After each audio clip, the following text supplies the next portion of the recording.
আমরা কীভাবে একটা ডেলিভারি সম্পূর্ণ করে এবং কত মিনিট লাগে তা আপনাদের আজকে পুরো ভিডিওতে দেখাবো। তো আমার হাতে একটা অর্ডার আসছে, আমি অর্ডারটা অ্যাকসেপ্ট করি। অ্যাকসেপ্ট করার পরে দেখি আমি যেখান থেকে মাল নেবো ওইটার দূরত্ব কত মিটার। তো দেখতেছি আমার থেকে 1 গল্লি পরে। আমি ফুটপাথ দিয়ে সাইকেল চালাই, আমি যেখান থেকে মাল গ্রহণ করবো আমি সেখানে উদ্দেশ্যে রওনা দিই এবং চলে আসি ম্যাকডোনাল্ডের সামনে। ম্যাকডোনাল্ডে আসার পরে আমি আমার গাড়িটা পার্কিং করে রাখি। পার্কিং করার পরে আমি ম্যাকডোনাল্ডের যে কোড নাম্বারটা আছে আমি এই কোড নাম্বারটা আমি দেখি। দেখার পরে আমি আমার অ্যাপসের মাধ্যমে কোড নাম্বারটা ডায়াল করি। ডায়াল করার পরে আমি কলিং বেল দিই যে আমি আসছি। তারা মাল সাথে সাথে নিয়ে আসছে, হয়তো মালটা আগে থেকে রেডি ছিল। তারপরে আমি মাল দেখে বুঝে শুনে আমি তারপরে আমার অ্যাপসে সব কিছু কমপ্লিট করি। কমপ্লিট করার পরে আমি তাকে দেখাইলাম যে দেখো আমার সব কিছু কমপ্লিট। সে বললো ওকে ঠিক আছে।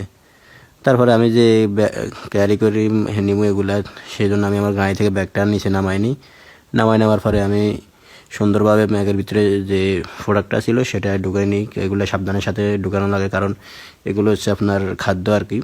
তো এগুলো যদি 19-20 কোনো সমস্যা হয় তাহলে আপনার বিরুদ্ধে কাস্টমার গ্রাহক রিপোর্ট মারি দিব। তারপরে আমি ব্যাগে 2টা সামান সুন্দর মতো ঢুকে নেওয়ার পরে আমি সেন্টটা সুন্দরভাবে মারি নিই।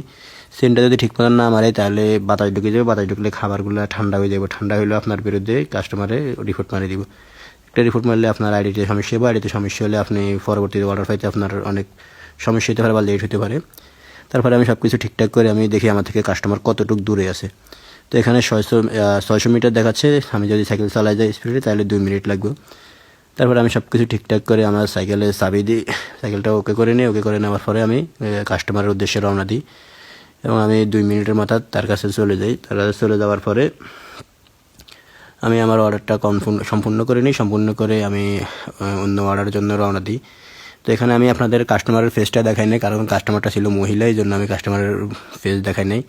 এবং সব কাস্টমারের ফেস দেখানো ঠিক না, কারণ অনেকে মাইন্ড করে, অনেকে আবার এগুলো নিয়ে আপনার সাথে তক্র জড়াইতে পারবে। এই জন্য আমি কাস্টমারের ভিডিওটা আপনাদের দেখাই নাই। তো এভাবে আমাদের ডেলিভারিগুলো সম্পূর্ণ করার পরে আমরা অন্য উদ্দেশ্যে রওনা দিই আর কি।